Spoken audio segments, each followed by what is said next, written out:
Mek Wi Talk, people. Mek Wi Talk. Good afternoon, good afternoon, good afternoon, good afternoon, or good morning. We're listening from around the world in the Eastern Caribbean. This is the Mek Wi Talk program here on WZPP and WZOP. Wow, wow, wow, wow. It is a day to remember. My God, today is um Tuesday, and I'm getting an advisory here that this is a news advisory. Hurricane Idalia is now a Category 1 hurricane likely to make landfall in Florida tomorrow. 21 million Americans are currently under hurricane and storm watch. Wow, wow, wow, wow, wow. It is going to become a dangerous hurricane. Yesterday we spoke about it, and today we're going to speak a little about it, but we have some other stuff to deal with. To those who are listening to us in the diaspora, in North America, or we're listening from around the world in the Eastern Caribbean, there is a item of news coming out of Jamaica where the Donald Sangster International Airport in Jamaica was named the 15th year the best airport in the Caribbean to travel to. And I must say congratulations to the Minister of Tourism, Mr. Edmund Bartlett, the Honorable Edmund Bartlett, for his initiative in making sure that the Jamaica is still on the world map when it comes on to tourism. It's an open mic day today. The numbers to call is 850-446-0562. You can call in from anywhere you are. It is 850-446-0562. And we're speaking about just anything you want to speak about. We didn't have any guests prepared for today. Tomorrow I'm going to see if I can get a guest to come in to speak some more about the weather. The weather that is going on. Hurricane is threatening towards Florida here. Hopefully all of us are prepared. I pray and hope all of us are prepared here in Fort Lauderdale, in South Florida here, just in case it decides to hit this neck of the wood. It is a time when we have to go out there and make sure that we have our houses and make sure we have some food stuff in our house, just in case this decide to come south in this area in South Florida here. For those in the Caribbean or Caribbean listeners who are listening to us, we have to make sure that our brothers and sisters in the rest of the Caribbean are, in a sense, okay, because they're facing problems like any other Caribbean countries. Like any other Caribbean countries. They're facing problems like any other Caribbean countries. And we need to talk out for them, because you have some people in some other Caribbean countries who can't speak for themselves. And we need to talk out for them. We need to. It's a beautiful thing that we can say that, we're okay. But what about other people who are faced with dilemmas? Yesterday we spoke about the people in Haiti. We spoke about the people in Haiti yesterday. And today, we're faced with the same problem in the sense of so many things going on in Haiti. So many things going on in Haiti that we need to really talk about.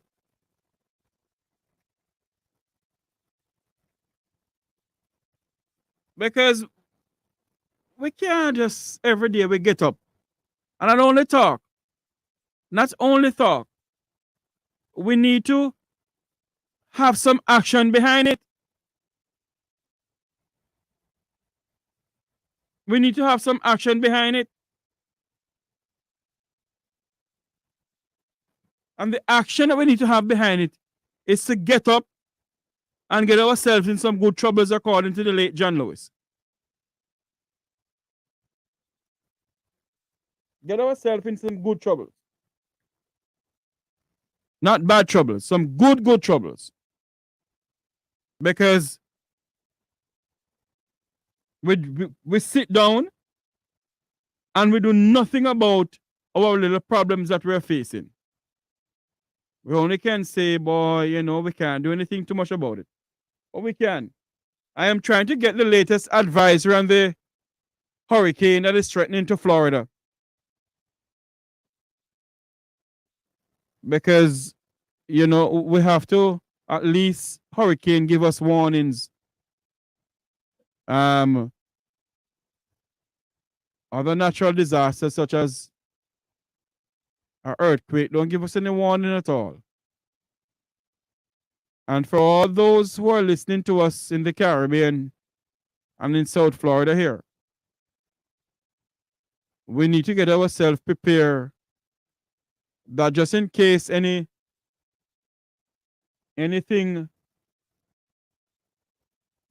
any earthquake or so the like, we have certain things put in place. Now there's a hurricane threatening to us. And it is good that we can make ourselves prepare.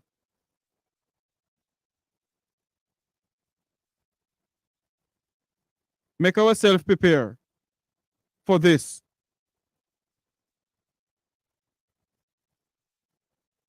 Make sure that we have our sandbags and food stuff and water. Make sure we have some little first aid kit just in case anything may happen. We have a little first aid kit until we can get through to the people who are in charge of the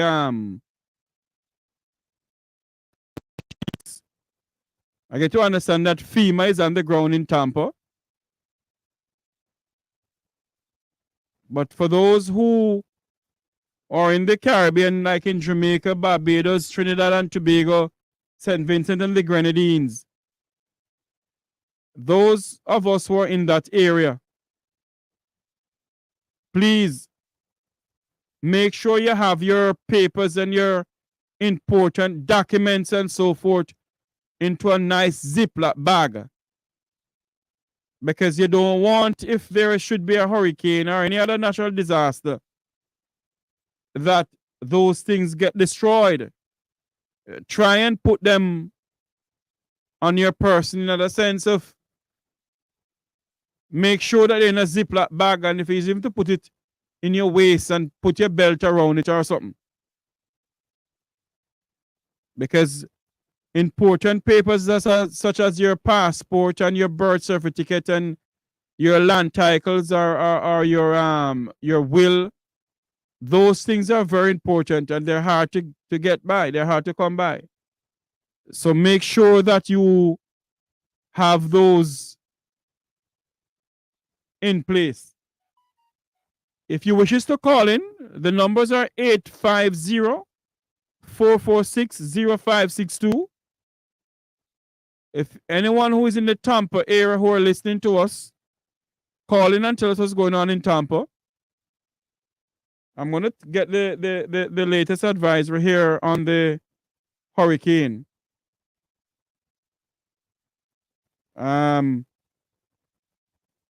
want to get the latest advisory on the hurricane. Let's see if I can get it here. Hold a minute for me, please. We're gonna try and our best to make sure that our people who are listening to us are kept up to date on what is going on. Because if our people are not up to date on what is going on, then it doesn't make any sense that we have a radio station. We're here to inform the people, and we must inform the people well. Hopefully, I can get a feed from this. This is courtesy of WESH Channel 2 News. Let's see if we can get some audio here from them. Here we go. Especially with the position of everything is very, very important. And that's maybe plays into the decision of what schools cancel and what schools don't. And this is something that you're definitely going to want to tune into. So let's look at the 11 o'clock advisory. This is a look at the latest track from the National Hurricane Center. We know at this point it's going to make landfall in the Big Bend area of Florida. That is a definite. We also know that it's going to rapidly intensify. The difference, though, between the 5 a.m. track and the 11 o'clock track is how not just how quickly it's going to intensify, but how high will it get. We're looking now at 125 mile per hour winds.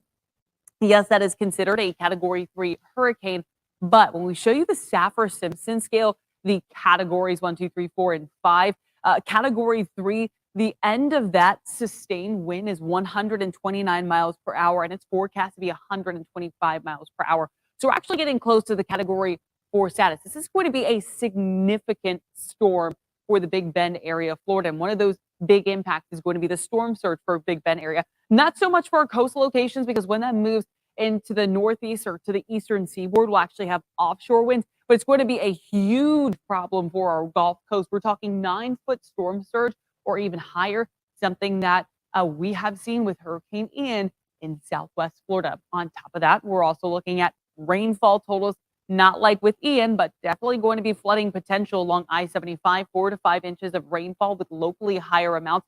So we're watching that possibility in our central and eastern locations today and tomorrow for flooding. And then I-4 in our central locations and west, it's definitely possible. That's why we have a flood watch in effect for Sumter County. And recently in central and western Marion County, a flood watch as well. That's going to go until Thursday. Obviously, rain is just one piece of the forecast. The other, obviously, Eric, is going to be the wind. Oh, yeah, no doubt about it. When we think of hurricanes, winds and hurricanes are so synonymous, right? So let's look at the peak wind potential across Central Florida. By far and away, the Big Bend and all the way up through the bay there is going to be the main very, very area important. for major hurricane winds, upwards of strong Category 3. But right through western Marion County, highlighted in red, there's your hurricane force winds. Through the rest of Marion County, strong tropical storm force winds that include Sumter County, and then basically I-75 off through the metro and to the East Coast. We're looking at tropical storm force winds. One takeaway from this, just an easy takeaway though, is that the yellow shouldn't be ruled out as potentially impactful winds. Remember, tropical storm force winds, that's 40, 50, almost 60 mile per hour winds. That's around severe thunderstorm warning type winds. That's potent in and of itself. So there you have it on the hurricane that is threatening towards South Florida. We're asking everyone in the sound of our voice here in South Florida who are listening to WZPP 96.1 FM, WZOP 92.7 FM, WHOT 1590 AM in Tampa, St. Petersburg, and you can go to the WZP radio app. That's WZPPradio.com. The Voice of the Caribbean. Please go to all those dials and listen to us. Our friends and family who lives in the Tampa area. Please try and be safe, because this thing is coming towards Florida, and it's going to come to us as a Category 3 hurricane. I was told in the last advisory that I have So I'm asking you all, please, please, please, please, please, please, please, please, make sure that you have everything prepared. We're trying to get a feed coming in from the governor of the state of Florida, Governor Ron DeSantis, to give us some more update on what is going on here in South Florida. A hurricane warning is in effect for some part of Florida, hurricane watch and tropical storm watch. I think we have a call coming into the program here. Good afternoon, welcome. Good afternoon, welcome to WZPP. From now on, I'm going to refer to you as JT. Pardon me? JT. Yes, I'm JT. Right. So I want everybody to refer to you as JT. That sounds good as a radio name instead of going through. Yeah. All right. All right, JT. Hear what happened now? Yes. What is the meaning of the word honorable? Pardon me? What is the meaning of the word honorable? I can't see why they call these people honorable and they are not honorable. Well, let me say this to you. Apparently when our founding fathers were drafting our constitution, both in Jamaica, here in the United States, and around the world, in the constitution, they have some part you have to address ministers of government and prime ministers and presidents as honorable, because not because they may hear this as President Biden. He's officially addressed as the Honorable President, the Honorable Joseph R. Biden, President of the United States.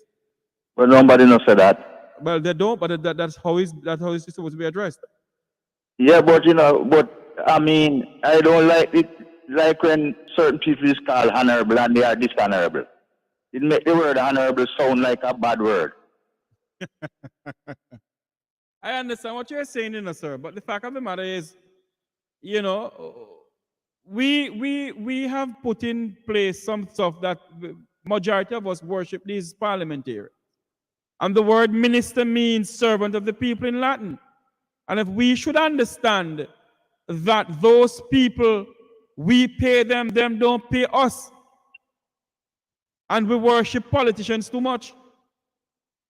That's what I'm saying. These people, I think people supposed to work for certain things. And if you have a job to do and you're not doing it properly, right?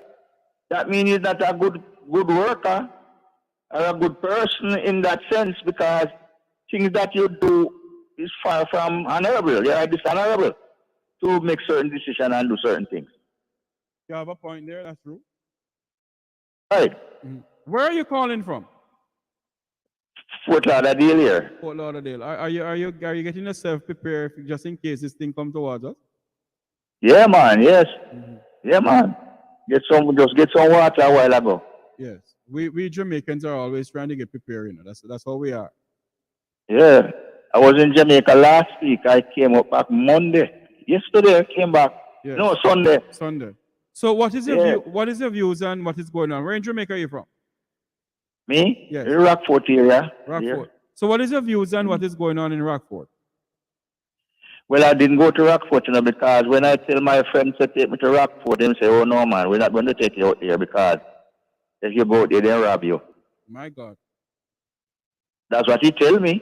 I have a cousin, and my nephew, and he said, "I would like to go to Rockfort because I have friends out there." And he said, "No, man, you don't go out there, man, because those places we used to live out there, like Vineyard Town and all them places, Rallington Town." He said, "Up here, gunman and thing out of them place there, in the Mountain View area, Yes.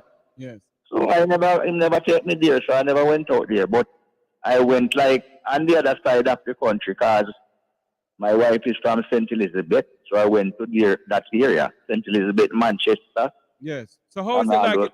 What is it like in St. Elizabeth now? How is it going on? There, man. Yeah, down there is all right, man. Down there look nice, and people building up and everything, and everybody look quite happy to me. Which, yeah, up on the roadside, I would buy a lot of sweet sap and apple and gooseberry and pineapple. Yeah. You know, it was good all the way down through Manchester, going right down there. And come back.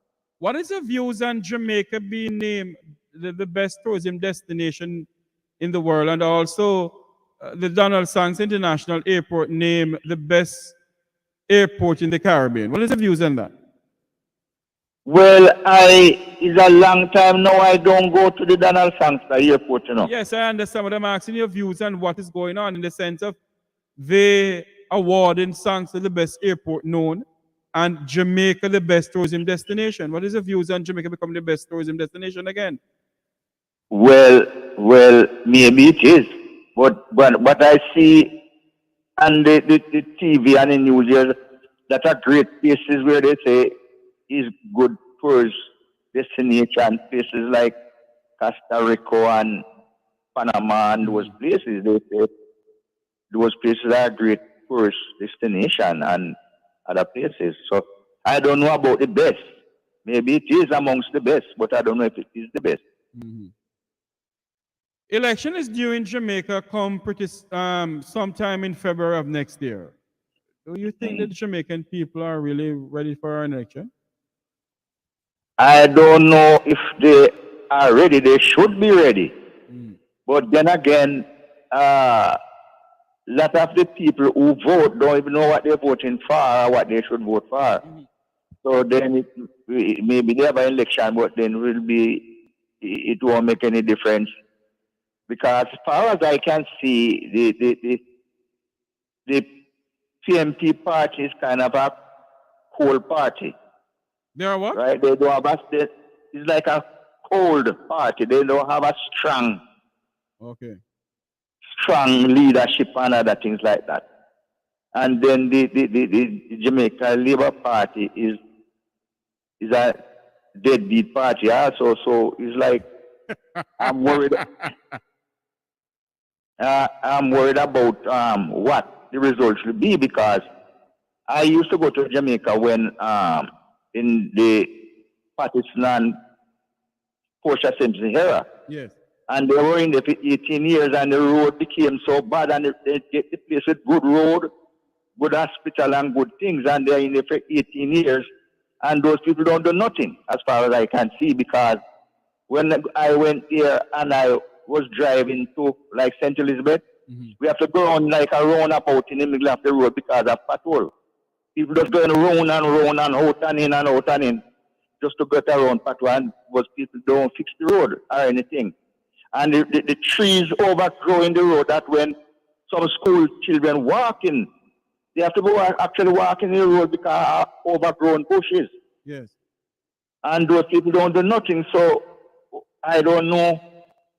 I just can't understand what's going on. So I don't trust none of those people. So you're saying to me that the both political party, in your opinion, and I shouldn't be trying to put words in your mouth, but I'm not. In you know, the both political party has failed Jamaica miserable. That's what you're trying to say? Of course, that's what I'm saying. That's what I'm saying. Yeah, both parties failed Jamaica, because from the man leave the party, then the PMP party go right down.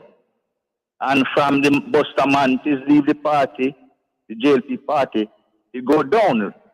Because if you could remember, every time those people in power, the JLP, they have some kind of problem, violence and whole thing develop. Because if you could remember when Shearer was in power, Shearer, you have a lot of striking. You remember they have a song named Everything Crash? Yes. Because all policemen strike and this strike and that strike.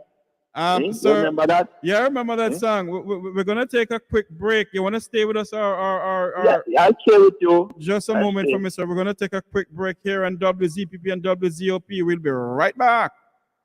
Yeah. You're listening to WZOP 92.7 LP FM. We're We're not the airlines, but we can take you to the islands every Sunday at Island Vibe Sunday at Blue Martini and the Galleria Mall. Enjoy happy hour from 4 p.m. until 7 p.m. Enjoy live reggae music with the Visions Band from 8 p.m. until midnight and dance music by DJ Mikey Mike. It's a vibe. I got arrested a few times. During the 60s, I went to jail 40 times. Since I've been in Congress, I've been arrested another 5 times. And I'm probably going to get arrested again for something. I'm not suggesting that any of you should go out and get arrested. But when you see something that is not right, not fair, not just, stand up and say something. Do something.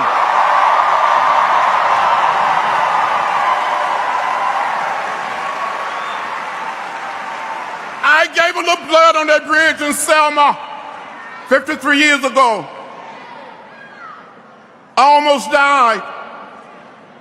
Some of my friends and colleagues were murdered in Mississippi and other places. I'm not asking any of you to give any blood. I'm just asking you to go and vote like you never voted before. We have to vote.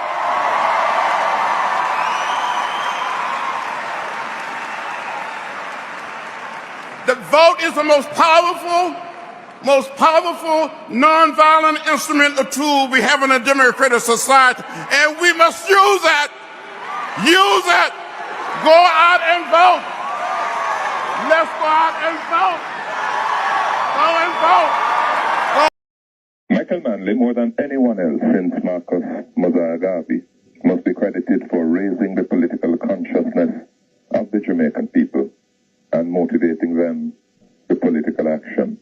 He was a man who refused to accept things as they were and was unapologetic in his pursuit of change.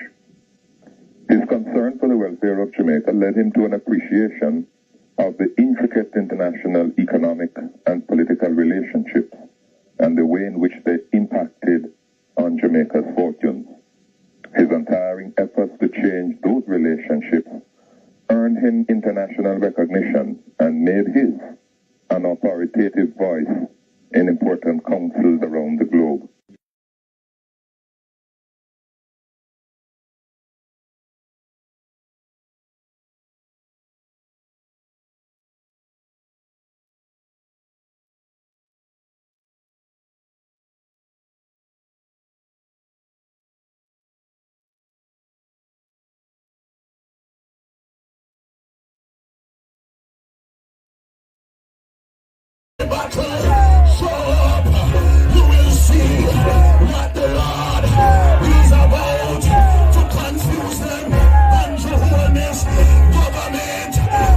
Upside down, you want a politician, I go turn against him. Them I go tell him say he has lost credibility. Them I go war against him. Confusion, I go rise up against the Prime Minister.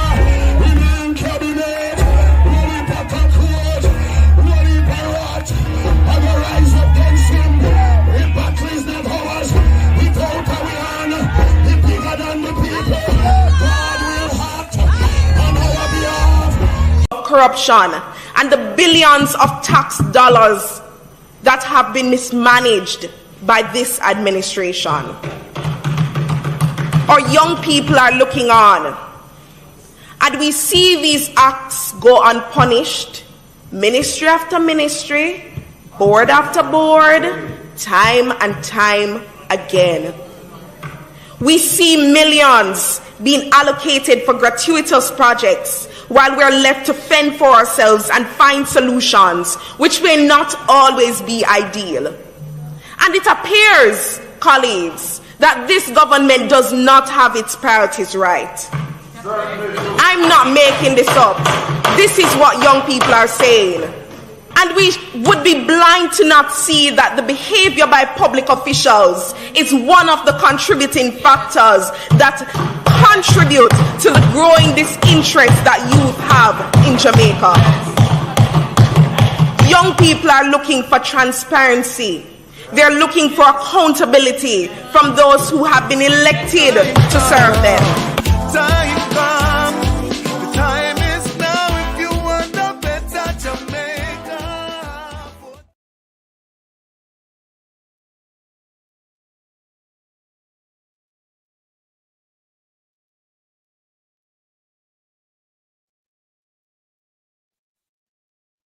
When the game gets rough, and this life just seems so tough. Mek Wi Talk.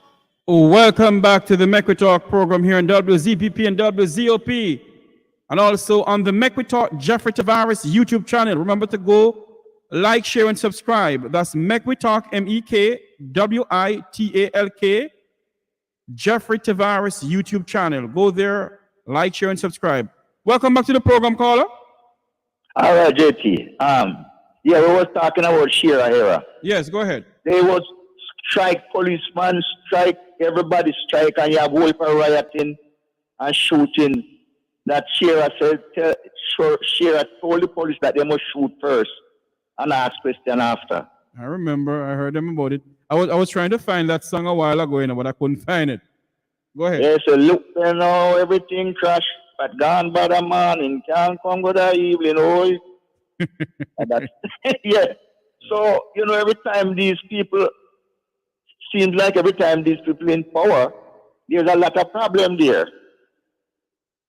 But then now, when the Patterson was in power, he never do anything. And then you have Portia Simpson, they don't fix nothing. You know, the road them are so bad and everything break. Some school need fixing. A lot of things, the hospital. It's like, I don't know what these people thinking about. Mm-hmm. So when they put in Andrew Holness now, they think as a younger man, you'd have some more, you know. Lacrity or something, yes. Yeah, to run the country and help the people. And now he's there and he is not doing anything. Because I remember in the Bustamante era, they give out some farm work ticket to one of Bustamante minister to give out to the people in his district. And he sold them the ticket. And he went to prison for it. So is a long time these things going on with politicians doing some skullduggeries? Yes, but he went to prison for it. His name was Cleve Lewis in the country, in one of the country parish. He get this farmer ticket to give to the men in his district. Hold on for me, sir. The views expressed on this station are not necessarily the views of the Mek Wi Talk program or WZPP. Go ahead, sir. All right, this is not a view. This is just what happened. So it's not a view, right? All right. Yes, this minister sold the ticket to the farm worker, and Bustamante was the prime minister then, and they sent him to prison for it. And nowadays, so much stealing and not even the minister them, but people even who work with them. And work in their institutions, steal and steal and steal millions and millions, and nobody don't even go to jail for it. I even pay back the money. Nothing. It just, you know, they just investigating, and all 10 years they are investigating, and nothing came out of it. So now it kind of puzzles me now about these politicians. You don't know who to trust. Yeah. If I will take out one and put in the other, and there's no better herring, no better barrel. So election coming up, so the people have to make a decision who they want to run the country. So what you're saying is no better barrel, no better herring? No. Lord of because mercy. all of them that is there, they don't do right amongst the people. Okay. Sir, thank you very much for calling into the program. Don't be a stranger. Continue calling in, sir, and give your views. Thank you very much for calling in. All right, JT. All right. Thank you so much. We're going to switch gear now and go to an update on the hurricane.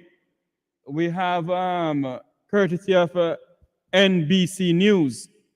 We're going to switch to that now and listen to this, what is going on here on the weather report. Welcome to NBC News Daily. We begin along the Gulf Coast of Florida, where people are racing to either evacuate or make last-minute preparations with only hours to go before Idalia is set to slam the state. The National Weather Service is warning people to prepare for flash flooding and potentially deadly storm surge.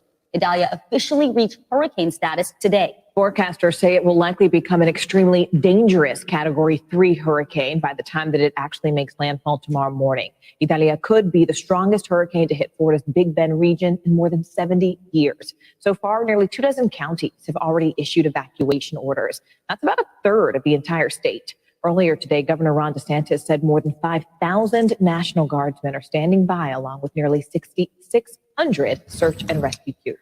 This morning to be able to make your final preparations. If you are in one of those areas that's in line for some of the major storm surge and you're told to evacuate, you have time to do that.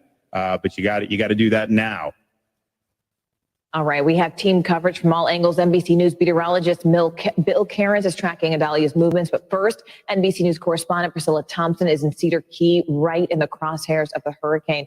Hey there, Priscilla. We know that officials there, they're ordering folks to leave the island right now because they may not actually be able to get across the bridge once that hurricane hits. Is that sort of the reality there? Are most people leaving at this point? Yeah, Morgan, as you can see, this street is almost empty. Just an hour ago, there were cars lined up here continuing those hurricane preps, but it appears that folks are getting out. And these are some of the preps that we're seeing. This is a business that is almost entirely glass. And what they have decided to do is open the windows here and in the back of the business, hoping that they will allow that water with up to 15-foot storm surge, 150 mile per hour winds to just flow through this business. They're hoping that it will allow this building to remain standing. And that is what folks are worried about. These businesses are right along the waterfront. We saw another business owner just a short ways down, literally clearing out everything from her shop, putting it in a moving van because folks are very worried. I want to play a bit of sound from both of these business owners. Take a listen. This is one of the few times that we've actually evacuated the whole store. But it's pretty nerve-wracking to see it coming right at you. We're under a lot of stress. We don't know what to foresee at this point. We know what to expect of these storms. We don't take it lightly. And this is one of those counties that is under a mandatory evacuation order. Folks have until 4 p.m. today to get out, but already it appears that people are getting on the road and heading inland. Morgan, Nikki? It is good to hear, Priscilla, that people are heeding the warnings. We always seem to see, though, some people stay. They look to ride out the storm. What is the state doing to prepare for those folks? Yeah, so two big messages for those folks. One is folks need to act now, and if they are under that evacuation order, they need to leave. The governor really emphasizing that it does not mean that you have to go hundreds of miles. It could just mean going 10 to 20 miles up the road to get further inland, to get on higher grounds and potentially protect yourself. And the other thing that the governor is really emphasizing is that anyone who is in this storm's path needs to be prepared to lose power. So if that means filling up on gas, getting those non-perishable items, because they could be without power for several days after this storm makes its way through. Vicki, Morgan? An important public safety message. Priscilla Thompson, thank you so much. We want to bring in Bill Cairns now. Bill, it seems like the biggest threat, at least along the coast, is going to be the storm surge. How bad could it get? And when will Florida start to feel the effects of this hurricane? It's already starting, but the main peak of this is going to be late tonight and then the first half of tomorrow. That's when we expect the high water line during the high tide in the morning.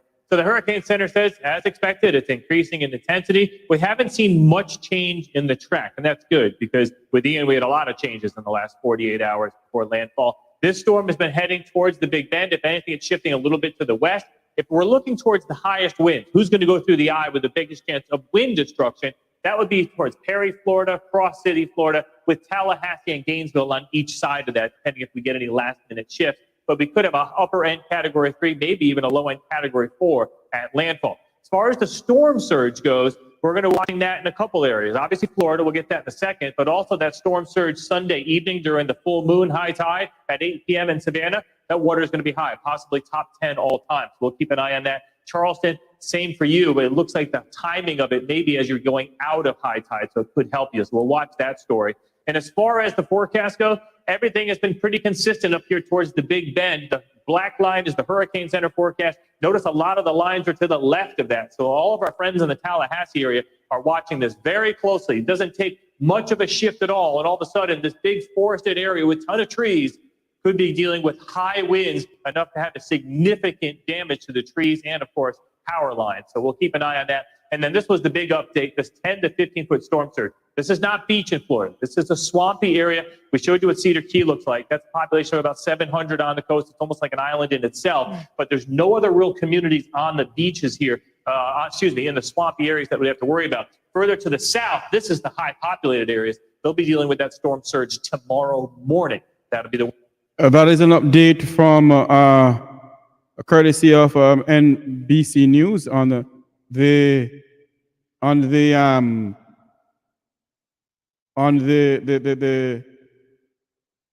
hurricane that is threatening towards Florida. I am seeing something here that I need to give before I go. There is a breaking news out of the National Hurricane Center here in Miami, and I need to put this up that everyone can hear it. This is Mike Brennan here at the National Hurricane Center. It's just after 11:30 a.m. on Tuesday with an update on Hurricane Idalia. We have a very dangerous situation unfolding in the next 24 hours for the Florida Big Bend region, as we're going to see the core of a major hurricane expected to make landfall in that area early Wednesday morning. You can see Idalia getting better organized here on satellite imagery. It's currently centered about 275 miles south-southwest of Tampa. Maximum sustained winds are up to about 85 miles per hour. You can see the thunderstorm activity here in these dark orange and red shades wrapping around the center. You can actually also see, if you look on the radar data from Key West and Tampa, you can actually see the eye here. This is up at about 25 to 30,000 feet above ground level, but you are able to see the eye forming here. And we've had NOAA hurricane hunters flying into the storm this morning, providing us some really valuable data, shows pressure is falling, the winds are also increasing, so we're beginning to see the onset of what we expect to be rapid intensification here up to when Idalia makes landfall. Looking at the radar, you can see some rain bands already moving into portions of the lower Keys. We've seen wind gusts up tropical storm force in places in the lower Keys this morning. You also see some pretty significant rain bands just starting to move into places like Fort Myers and lurking just off the coast of Southwest Florida. All that weather is going to be advancing northward during the next 12 to 24 hours up the west coast of Florida. Going to go back to the storm surge here. We have an update to the storm surge inundation numbers that we're forecasting, with Idalia expected to make landfall generally somewhere in this Big Bend region tomorrow morning. We're now expecting catastrophic impacts from storm surge with 10 to 15 feet of inundation above ground level from Scylla River down to Yankeetown. That's Citrus, Levy, Dixie, and Taylor counties. And in addition to the 10 to 15 feet of inundation, we're going to have destructive wave action on top of that can actually destroy homes and buildings and really make this a place where it's going to be difficult to survive if you stay in a storm surge evacuation zone where you've been asked to leave here. So again, just for reference, I'm 6 feet tall. We're talking about water that's more than twice as tall as I am, or 2.5 times, up to 15 feet. And even not just in this area, but well to the right of the center, we're expecting life-threatening storm surge inundation. There you have it. Please be careful out there. People in the Tampa area, we're asking you, and I see we're getting some other news coming in now. We're going to go to that news that we have coming in here on WZPP and WZOP. This is the Mek Wi Talk program, and we're going to go live to that news that we have coming in. Hurricane Idalia bearing down on Florida's Gulf Coast. Janice Dean tracking it for us. Janice, where is it expected to hit and when? The Big Bend of Florida, and we haven't seen a storm of this intensity hit this region of Florida since records began. So Category 1 storm, 80 mile per hour sustained winds. We get a new advisory out at 11 a.m. local time, and the hurricane hunters have been flying in the center of the storm to see where the strongest winds are. All indications are we're going through a period of rapid intensification, meaning a major hurricane in the next 24 hours. We're already seeing wind gusts in excess of 30 miles per hour just off the coast. You've got Tampa, 8 miles per hour. Things are going to start to ramp up very quickly. Outer bands moving in towards South Florida and the West Coast. Fort Myers, you're going to start to see the squally weather within the next couple of hours. And then we think landfall sometime in the next 24 hours, right during your show. Now, this storm, the reason why we think it's going to go through a period of rapid intensification is because it's got low wind shear. It's got nothing to tear the thunderstorm tops apart, right? The winds from different directions and the different levels of the atmosphere can help hinder the development, the powerful development of this storm. High moisture content in the Gulf of Mexico. We talk about dry air. Sometimes that can get in and hinder development of an expanding system, a strengthening system. That's not happening. Lots of moisture. And then record-breaking water temperatures, very deep as well. Temperatures 87, 85, close to 90 degrees as it approaches this vulnerable coastline. Actually, the Big Bend of Florida is the most vulnerable across the lower 48 because it's a shelf. The continental shelf is there. The water on top of a shelf on top of high tide in some of these cases. So we are dealing with perhaps a 12-foot storm surge, something that has never happened in this region, that Big Bend of Florida, since records began. We're talking about landfall sometime tomorrow morning, Stuart, but the effects of this well across Florida, in towards the southeast, by the way. Georgia, tomorrow you're going to have a hurricane on your doorstep, and then into the Carolinas. We'll watch this system move out into the Atlantic and stall. So here is the latest forecast track, Stuart. We're thinking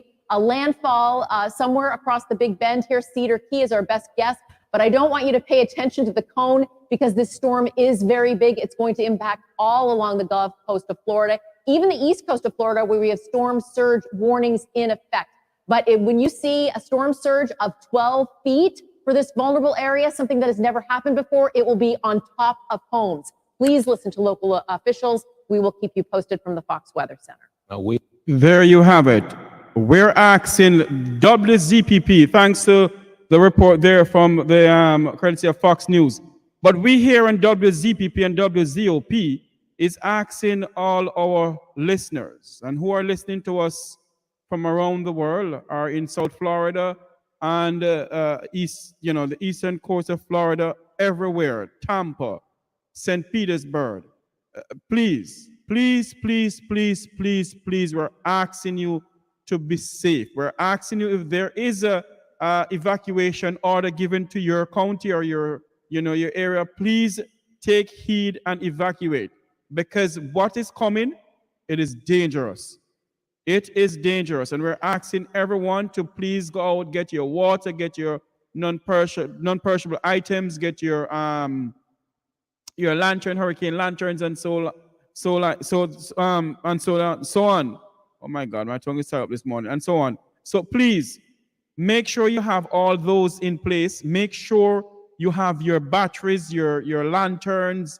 Make sure you have everything in place. And as I said before, make sure you have your important documents, your passport, your birth certificate, your land titles, your other important documents.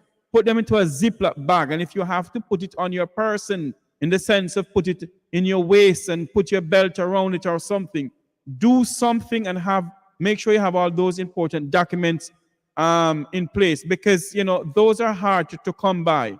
And all our friends and family in Orlando, in Tampa, in St. Petersburg, and all over the place, please take this serious. Do not say, "Oh, it's not coming," because we have a tendency of, when government give us warning about things, we have a tendency of saying, "Cha, it's not going to come anywhere." But please take heed. Based on the track that this thing is taking, we have to take heed. And this is this is your weather center for now, WZPP and WZOP, and all our sister stations. This is going to be your weather center, courtesy of yours truly, Jeffrey T. We're going to make sure that you all have your weather update in what is going on in Florida here, and also other weather report that is coming out of the Weather Channel. Because we have weather problems in other parts of the Caribbean, in the sense of coming off the coast of Africa, you have so many weather pattern coming off the coast of Africa, coming towards the Caribbean into South Florida area here. So we have to be very careful, and we have to watch all of those. So we're going to continue watching and keep you up to date on what is going on the hurricane heading towards here in Florida. We're listening from around the world in the Eastern Caribbean. This is WZPP and WZOP 96.1 FM and 92.7 FM, the voice of the Caribbean. Remember to go to WZPPradio.com. That's WZPPradio.com for the latest in the weather report here on what is going on here in Florida of the hurricane heading towards. It's going to hit us as a Category 1 hurricane come tomorrow morning. And all our friends and family over there in the Tampa area, in Orlando, please.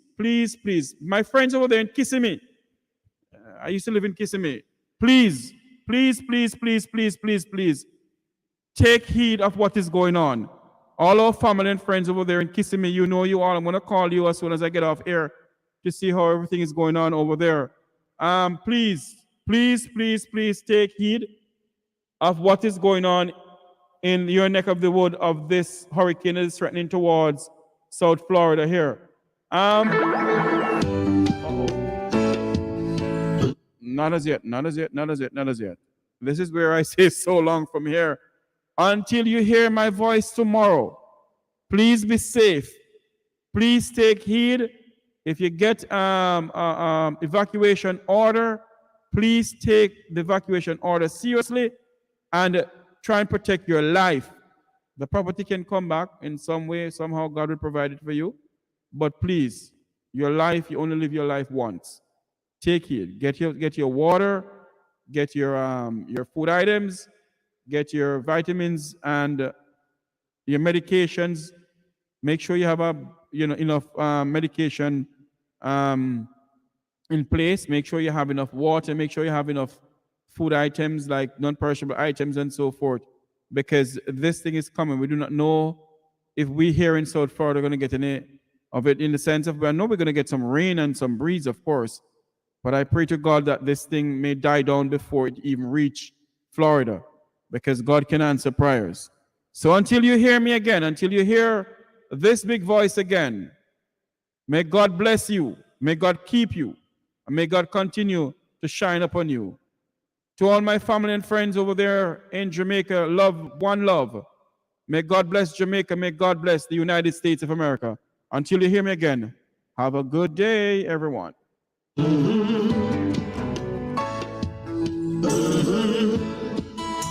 When the game gets rough and this life just seems so tough, Mek Wi Talk, my people, Mek Wi Talk. When this town becomes an ugly place, don't let it erase the smile from your face. Mek Wi Talk, people, Mek Wi Talk. Conversation is the key, a guiding light for you and me. Spark a talk and you will see. Conflict solver A to Z. World leaders master the art of self-defense just by talk. So people, Mek Wi Talk. Hey, we're living in a world that on ourselves we must depend. Mek Wi Talk, people, Mek Wi Talk. Oh, na. Conversation is the key, a guiding light for you and me.